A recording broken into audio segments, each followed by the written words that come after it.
Cette allure, cette pipe, ce couvre-chef, une silhouette familière du FESPACO, celle d'Ousmane Sembène. Le réalisateur sénégalais avait ses habitudes à Ouagadougou. Il ne ratait aucune édition, toujours il descendait à l'hôtel Indépendance, véritable QG des réalisateurs. Dans la chambre 401, séquence souvenirs, réunit pêle-mêle ses affaires personnelles, des photos, un mini-musée improvisé le temps du festival.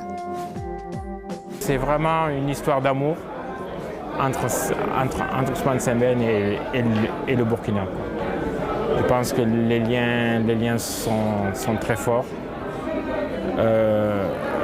Il y a un respect immense, mais je pense que le Burkina Faso a rendu hommage, et rend hommage à leur enfant chéri.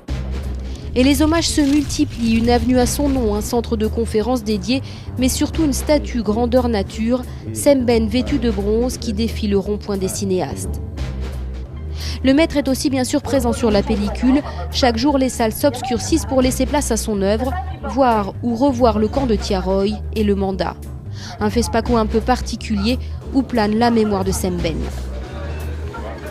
Sembène pense à la place de l'homme dans l'histoire. C'est ce qui est important.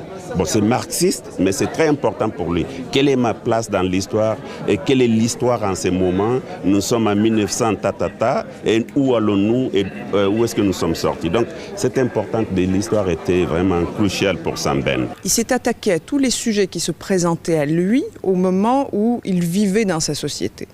Que ce soit des problèmes d'histoire, que ce soit des problèmes d'intelligentsia ou de nouvelle bourgeoisie, les problèmes religieux, les problèmes d'analphabétisme. Donc il s'est attaqué à tous les problèmes qui se posaient à lui. Donc il a quelque chose de contemporain, enfin je veux dire de très perspicace. L'esclavage moderne existe aussi en France, en Amérique ou ailleurs. Les bonnes qui viennent du Mexique vers les États-Unis. Un caractère de militant bien trempé, un héritage surtout, celui d'une Afrique vue par les Africains.